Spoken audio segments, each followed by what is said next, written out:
Bonjour à tous et bienvenue dans ce webinaire. Alors, je m'organise un petit peu pour avoir l'écran comme ça m'arrange et on va pouvoir attaquer.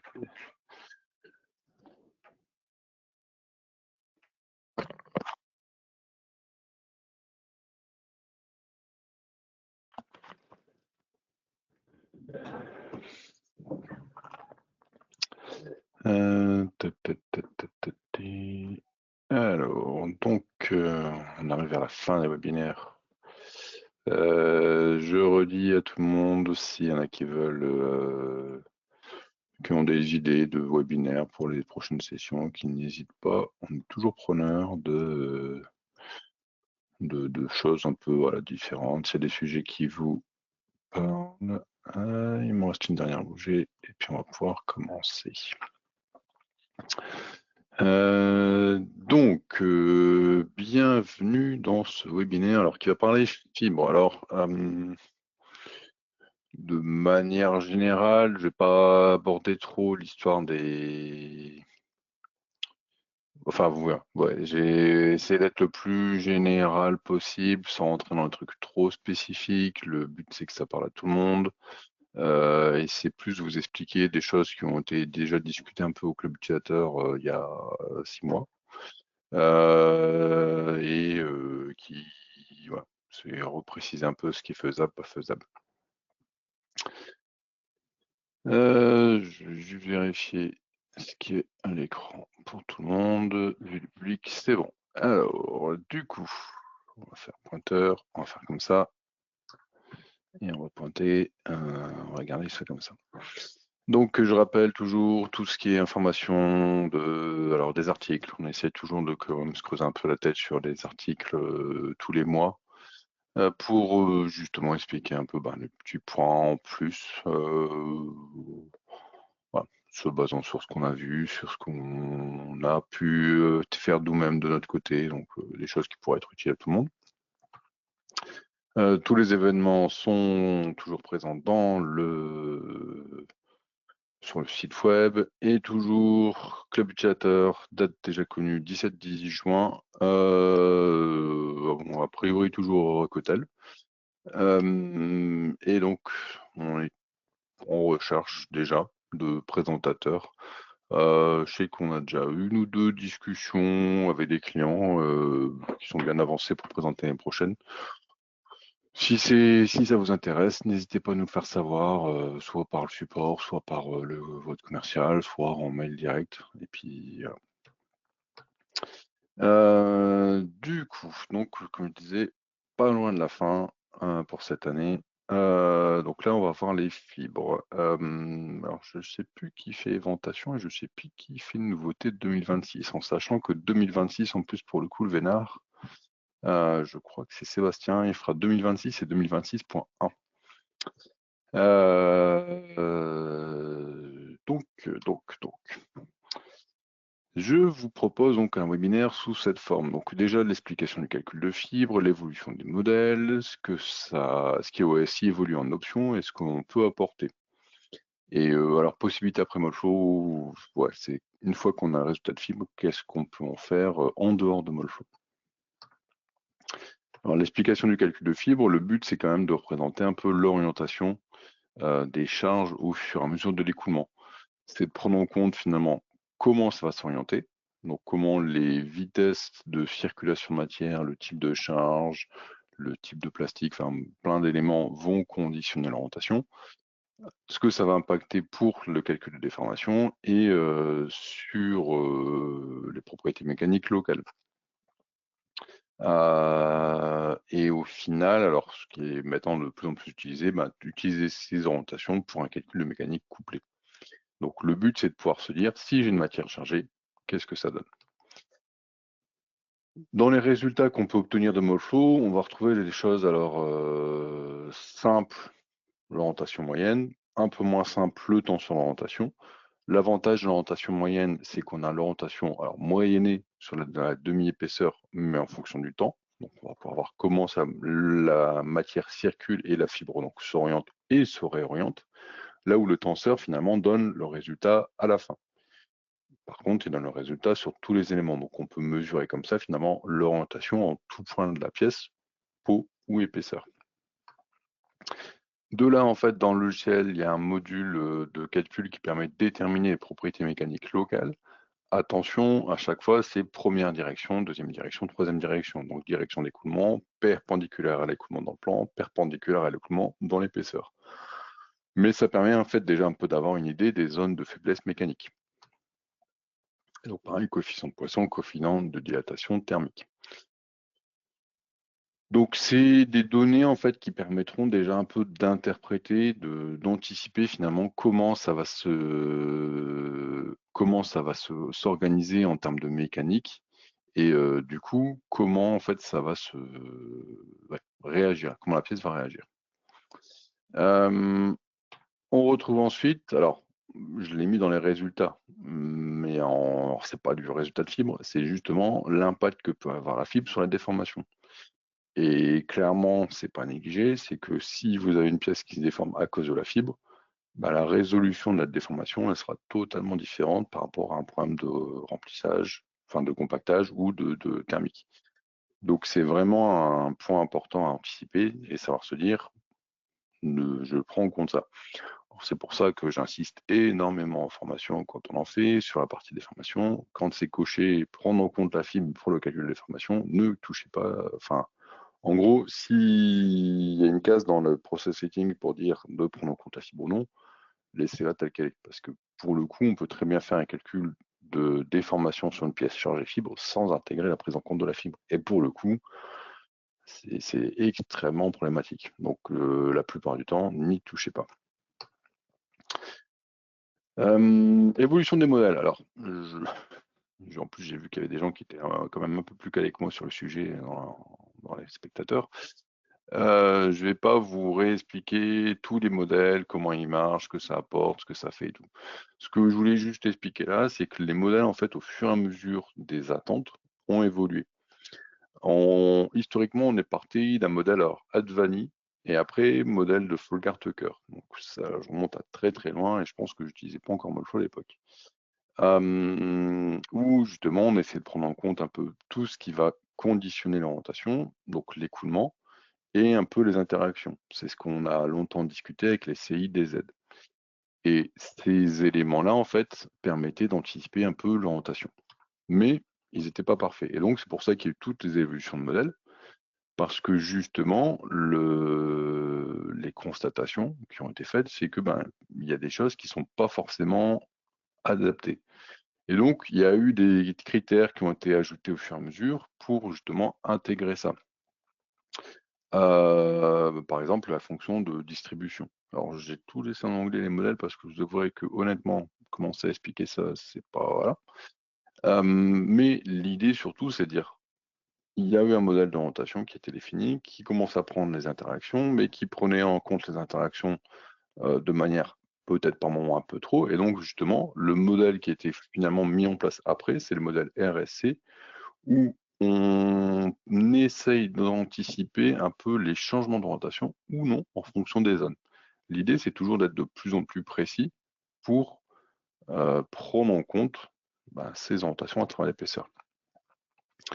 Et donc, voilà, le taux de changement de tension d'orientation dans les suspensions concentrées, alors, la traduction là. Et donc, le RSC est le modèle qui a été prévu pour justement un peu conditionner ça. Donc essayer d'être le plus prédictif possible. Suite à ça, ils sont attaqués alors à un autre un peu sujet, fibre longue, où ils ont pris en fait un modèle beaucoup plus complexe, où justement on considérait que la longueur, donc la direction et la longueur dans une direction donnée avait un impact important. On ne pouvait pas forcément orienter de la même manière si on était dans le sens longueur ou dans le sens plan ou épaisseur. Et donc, ils ont intégré un modèle beaucoup plus pointu, le ARD, qui prend en compte justement le fait que la fibre va s'orienter plus préférentiellement dans une direction ou non. Et donc, on a tout un tas de critères à rentrer. Donc ça, c'est le modèle finalement le plus abouti, qui est pour réserver aux fibres longues, parce que justement, on prend en compte cette distance. Sauf que dans les fibres courtes, bah, on n'a pas forcément une notion de distance aussi importante, de différence de distance. Et donc, ils se sont dit, bah tiens, et si on prenait le modèle ARD et qu'on le simplifiait un petit peu? Et finalement, ils sont arrivés au modèle MRD, qui est un modèle ARD simplifié. C'est en fait, il y a des critères qui ont été enlevés dans cette loi ici, pour justement essayer d'être prédictif en termes d'orientation et d'anticiper, de chanter, de couper en fait les effets d'orientation suivant une direction, suivant une longueur. Donc c'est le modèle qui est en cours actuellement, qui est par défaut actuellement. Sous le principe, pour nous, il a toujours montré des bons résultats. Après, je dirais la question elle est toujours, alors il faut avoir les données en comparaison, entre un MRD et un RSC, je sais qu'il y a des clients qui préfèrent travailler avec le RSC et le personnalisé, ou le MRD et le personnalisé. Là, je dirais c'est chacun fait comme il veut, en fonction des données dont il dispose. C'est pour ça, c'était le point où moi je voulais pas trop rentrer parce que pour le coup, je suis pas le spécialiste, je connais énormément de fournisseurs matières qui sont beaucoup plus spécialistes que moi sur le sujet. Et pour ceux qui veulent aller plus loin, je vous encourage très très fortement à les contacter. N'hésitez pas à passer par moi pour dire qui je peux contacter chez tel fournisseur pour ça, parce que voilà, c'est pas notre métier chez Applicite de commencer à regarder toute cette partie orientation. On n'a pas les mesures, les CT scans, et trucs comme ça pour comparer. Donc on voit un peu comment ça évolue, on voit un peu ce que ça fait, on peut vous aider à mieux comprendre. Mais après, en fait, de toute façon, il faut des données quantifiées, mesurables, pour dire mon orientation est bonne ou pas bonne. Moi, ce qui m'intéresse plus, c'est cette partie-là. C'est là où, pour le coup, je connais un peu plus. Tout d'abord, alors qu'est-ce qui a changé en termes d'options? Alors un truc tout bête, j'en avais parlé il y a quelques temps déjà, mais dans les critères de recherche, alors c'est très con d'en parler pendant un webinaire sur les charges, les fibres, mais on peut faire une recherche de matière non fibrée, non chargée. C'est-à-dire que maintenant, il y a un critère non chargé. Donc ça permet en fait de mieux filtrer pour quand on fait une recherche matière. Pensez toujours, la base matière, la base du logiciel est en anglais, donc la base matière, les critères de recherche sont en anglais. Donc par exemple, la non chargée, ça sera unfilled, glass fiber, fibre de verre, etc., etc. Je pense que j'apprends rien à personne à ce niveau-là, mais c'est toujours bien de le rappeler. Type de charge, il y en a énormément. C'est-à-dire que on parle souvent fibre de verre, billes de verre, fibre de carbone. Allez faire un tour dans la base, vous prenez une fiche matière, vous l'éditez, vous allez voir tous les types de charges possibles. Vous verrez qu'il y en a énormément. Et je sais que par exemple, on s'en est déjà servi pour essayer de mettre en évidence des défauts d'aspect, d'intégrer une fausse fibre, une fausse charge qui possédait les propriétés mécaniques de la matière. Et ça permet en gros de considérer, d'intégrer le calcul de fibre en disant j'ai une charge, mais cette charge n'impacte pas du tout mon écoulement. Donc il y a des choses possibles aussi, voilà, en calcul sur la fibre. Les options possibles. Tout d'abord, donc ça c'est le menu que vous avez dans Process Settings, Paramètres Solver de fibre. Et c'est le tout dernier affichage qu'il y a, donc 2026.1.01. Première chose, définir la condition d'entrée. Par défaut, la condition d'entrée sur les fibres, elle est définie au seuil. Donc, c'est-à-dire que vous ne considérez pas ce qui se passe dans l'alimentation. Pour certaines raisons, il peut être intéressant d'intégrer ça sur le point d'injection. Et dans ce cas-là, en fait, vous considérez le passage de la matière dans l'alimentation pour considérer comment la fibre arrive. Donc, en fait, c'est à quel point il va commencer à calculer. L'option suivante, finalement, les deux sont liés, celle en bas, c'est pour dire au point de départ, donc au premier point de calcul, c'est quoi l'orientation. Par défaut, c'est fibre alignée en pot, aléatoire en cœur. Vous voulez faire autre chose, vous pouvez très bien définir, moi ça sera autre chose. Pareil, c'est pas à faire n'importe comment.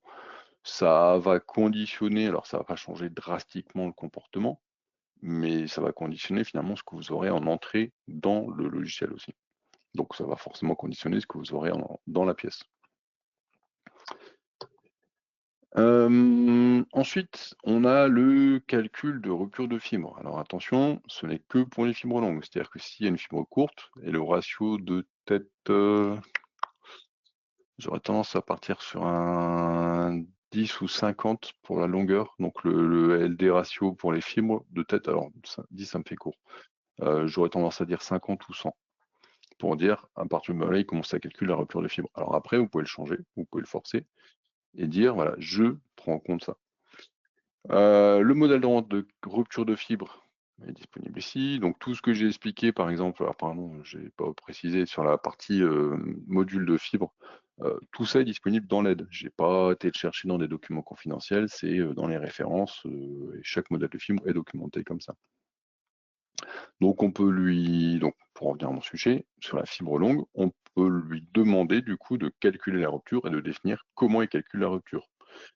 Ça permet du coup de mieux considérer les tailles de fibres pendant le calcul à la fin. Et donc, les options en fait, moi qui m'ont fait demander d'avoir ce webinaire cette année. On va retrouver en fait les options de deux nouvelles options. Alors conductivité anisotrope et la suivante, ça sera viscosité anisotrope. Pardon, j'avais un truc dans la gorge et j'ai bu un peu trop fort. Conductivité anisotrope, c'est quelque chose alors qui avait été.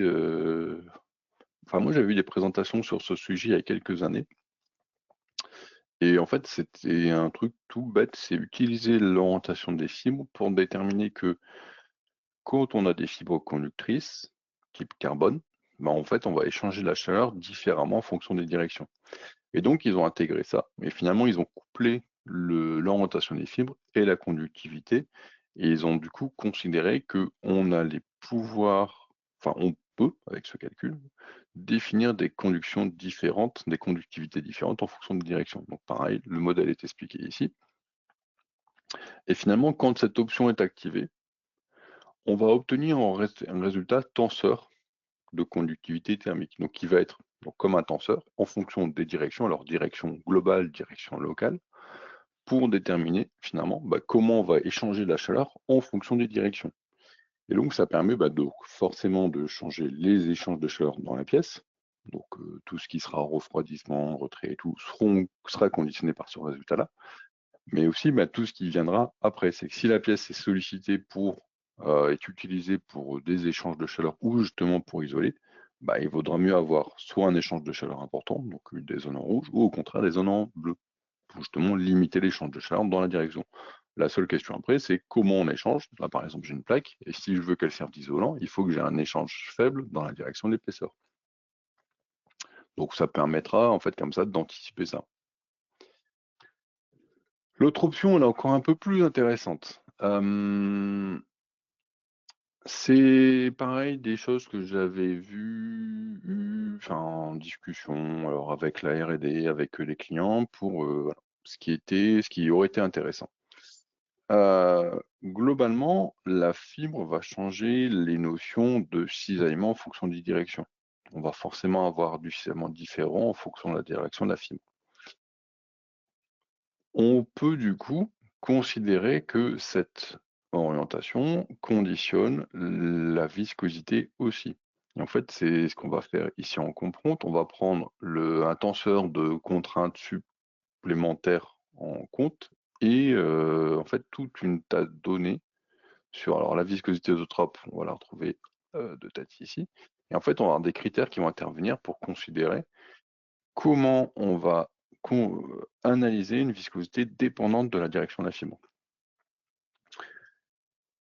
Du coup, alors, point qu'il faut avoir en tête, c'est qu'on va perdre le résultat de viscosité. Je sais qu'on en avait parlé, ils ont dit ouais, mais en fait, ça allait afficher un truc un peu bizarre parce que pour le coup, on allait avoir une viscosité sous forme de tenseur et ils ont préféré ne pas le mettre.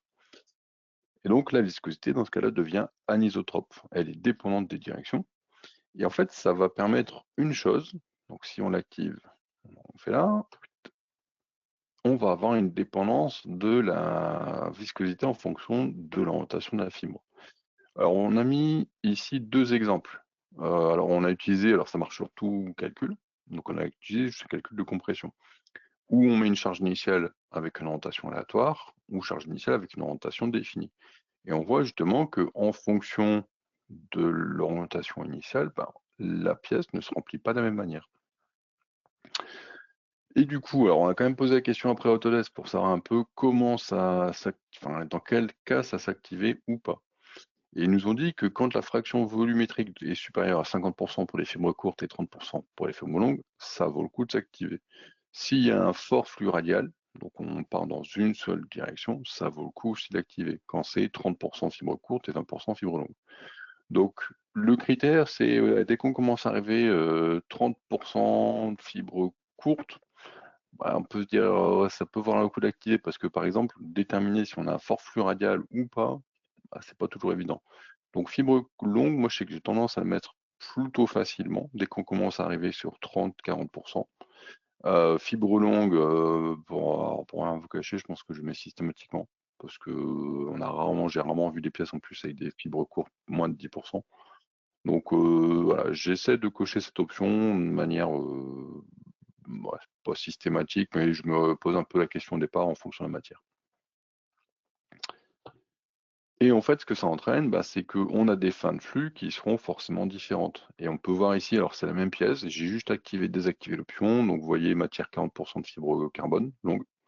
Et clairement, en fait, alors on n'a pas des choses drastiquement différentes. Et encore, je pense que l'image ne met pas forcément en avant le type de différence parce que pour le coup, les flux sont pas les mêmes. Les courbicides n'est pas les mêmes. Et en fait, j'essaie de trouver un affichage qui représente un peu le comportement. Mais on voit que là où ici j'ai une fin de flux presque au milieu de la face, ben, avec la viscosité activée, je me retrouve avec des fins de flux différentes. Alors c'est une pièce que j'utilise où j'ai des nervures, plein de choses différentes pour justement prendre en compte un peu ces effets de rotation.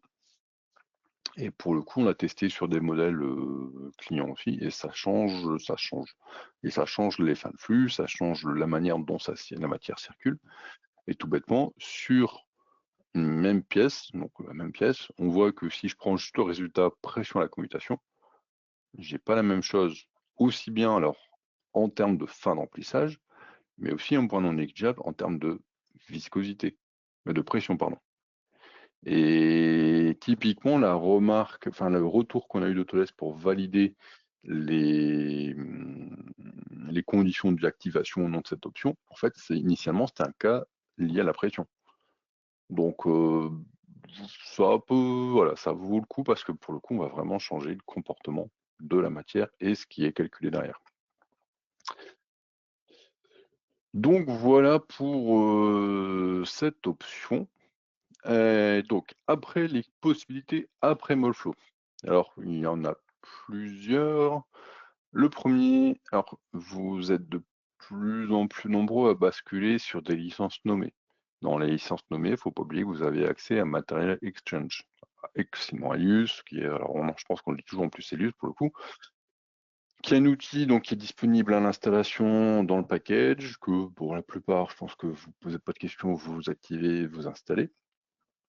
Et en fait, Elius, c'est la possibilité de lire des données mécaniques, lire des données morpho, et de mélanger les deux. Alors, je ne vais pas vous mentir, ça ne marche pas sur tout. Ça marche sur ANSYS, Autodesk Inventor Nastran. Alors, je vous le dis en off, on croise les doigts, mais alors, tous les jours, tous les mois, on allume des bougies pour que ça marche un jour avec Fusion. Et si ça marchait avec Fusion à un moment, ça serait vraiment bien. Et donc, ça permet en fait de récupérer les données de Molflow en fibre et de les envoyer en fait via donc Interaction dans du calcul mécanique, ANSYS, Nastran. Alors, pour ceux qui connaissent, c'est comme Digimat. Alors Digimat, je ne vais pas vous mentir, ça va beaucoup plus loin que ce qu'on fait nous. Par contre, Digimat, ça demande beaucoup plus de manipulation aussi que ce qu'on fait nous. Honnêtement, Elius, allez, manipulation, je pense qu'il y a 10-15 minutes, c'est pas plus.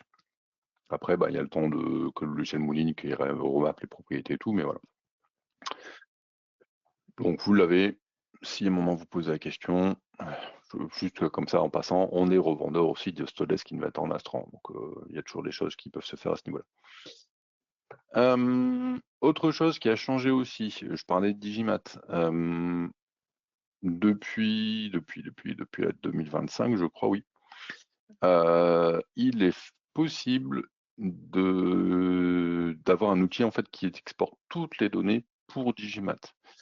Au préalable, avant ça, en gros, vous deviez exporter le maillage, les tenseurs en XML, les températures en XML, les contraintes, enfin plein de trucs. Et en fait, vous deviez vous faire des manipulations pour exporter plein d'éléments.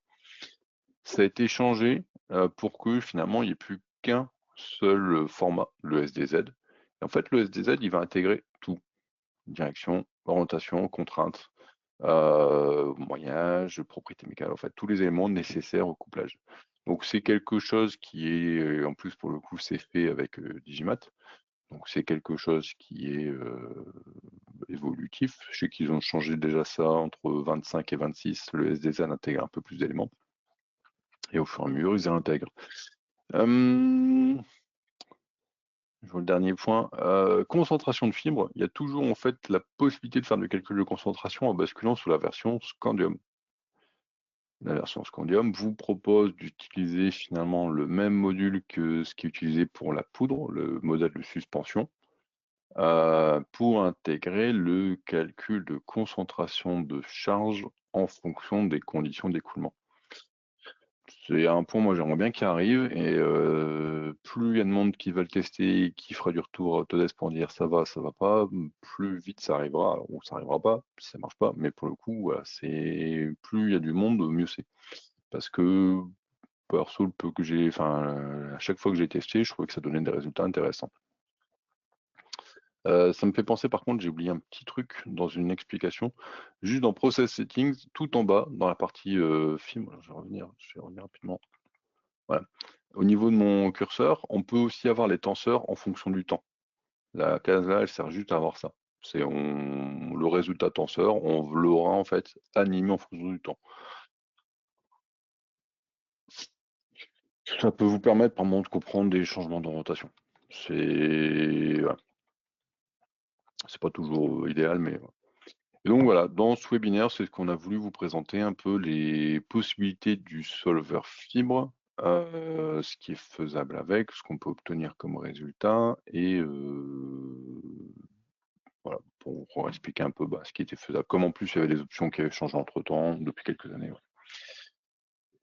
Et donc, on arrive à la phase des questions. Et comme d'habitude, les questions sont à poser via le petit menu pour poser des questions.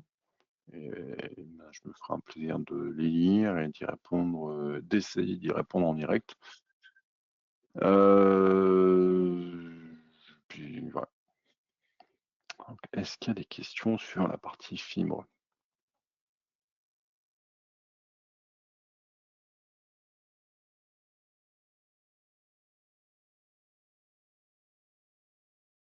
Et je vois qu'il n'y a pas de questions. Je vois qu'il y a en plus, pour le coup, beaucoup de monde de Applicite qui est connecté.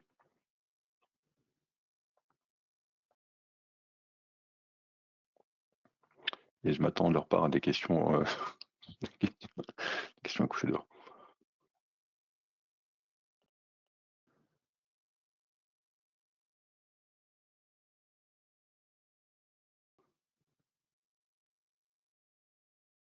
Bon, pas de questions.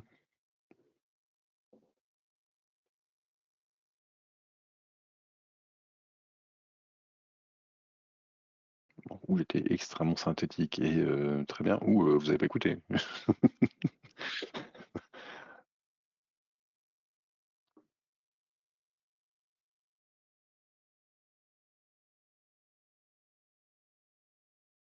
Merci Philippe, bonne journée.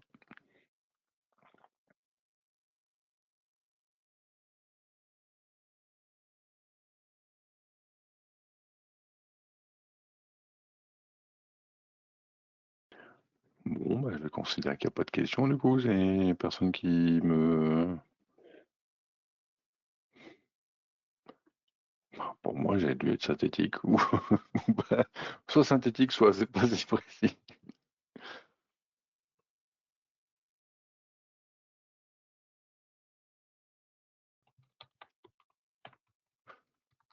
Bon, je pense que tout le monde me dit merci, bonne journée. Je pense que j'ai été...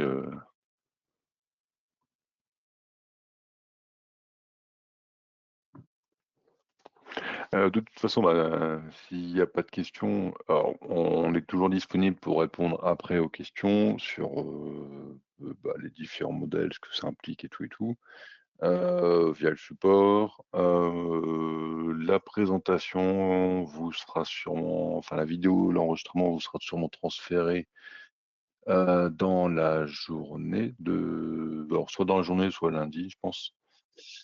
Et puis voilà. Je vous remercie une dernière fois, pas de questions.